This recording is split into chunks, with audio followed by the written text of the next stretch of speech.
அதிகாரம் 56. கர்த்தர் சொல்லுகிறார், நீங்கள் நியாயத்தை கைக்கொண்டு நீதியைச் செய்யுங்கள். என் ரட்சிப்பு வரவும் என் நீதி வெளிப்படவும் சமீபமாயிருக்கிறது.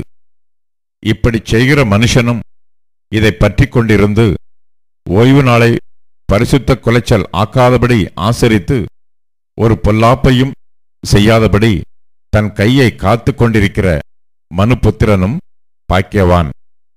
கர்த்தரைச் சேர்ந்த அந்நிய புத்திரன், கர்த்தர் என்னை தம்முடைய ஜனத்தை விட்டு முற்றிலும் பிரித்து போடுவார் என்று சொல்லானாக. அண்ணகனும், இதோ நான் பட்ட மரம் என்று சொல்லானாக. என் ஓய்வு நாட்களை ஆசரித்து எனக்கு இஷ்டமானவைகளை தெரிந்து கொண்டு என் உடன்படிக்கையை பற்றி கொள்ளுகிற அண்ணகர்களை குறித்து கர்த்தர் சொல்லுகிறது என்னவென்றால், நான் அவர்களுக்கு என் ஆலயத்திலும் என் மதில்களுக்குள்ளும் குமாரருக்கும் குமாரத்திகளுக்கும் உரிய இடத்தையும் கீர்த்தியையும் பார்க்கிலும் உத்தம இடத்தையும் கீர்த்தியையும் கொடுப்பேன் என்றும் அழியாத நித்திய நாமத்தை அவர்களுக்கு அருளுவேன். கர்த்தரைச் சேவிக்கவும் கர்த்தருடைய நாமத்தை நேசிக்கவும் அவருக்கு ஊழியக்காரராய் இருக்கவும் அவரைச் சேர்ந்து ஓய்வு நாளை பரிசுத்த குலைச்சல் ஆக்காதபடி ஆசரித்து என் உடன்படிக்கையை பற்றி கொண்டிருக்கிற அந்நிய புத்திரர் அனைவரையும் நான் என் பரிசுத்த பர்வதத்துக்கு கொண்டு வந்து என் ஜெப வீட்டிலே அவர்களை மகிழ பண்ணுவேன். அவர்களுடைய சர்வாங்க தகனங்களும் அவர்களுடைய பலிகளும் என் பலிபீடத்தின் மேல் அங்கீகரிக்கப்பட்டிருக்கும். என்னுடைய வீடு சகல ஜனங்களுக்கும் ஜெப வீடு என்னப்படும்.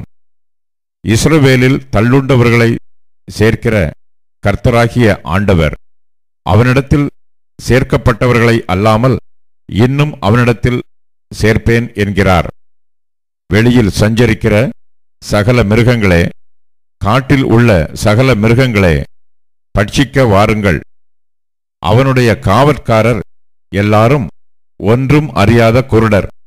அவர்கள் எல்லாரும் குலைக்க மாட்டாத ஊமையான நாய்கள், தூக்க மயக்கமாய் புலம்புகிறவர்கள், படுத்துக் கொள்ளுகிறவர்கள், நித்திரை பிரியர், திருப்தி அடையாமல் இருக்கும் பெருவயிற்று நாய்கள், பகுத்தறிவில்லாத மேய்ப்பர். அவர்களில் ஒவ்வொருவனும் தன் தன் வழியையும் அவனவன் தன் தன் மூலையிலிருந்து தன் தன் பொழிவையும் நோக்கிக் கொண்டிருக்கிறான். வாருங்கள், திராட்சரசத்தை கொண்டு வருவேன், மதுவை குடிப்போம். நாளைய தினம் இன்றைய தினம் போலவும் இதற்கு அதிகமாகவும் இருக்கும் என்பார்கள்.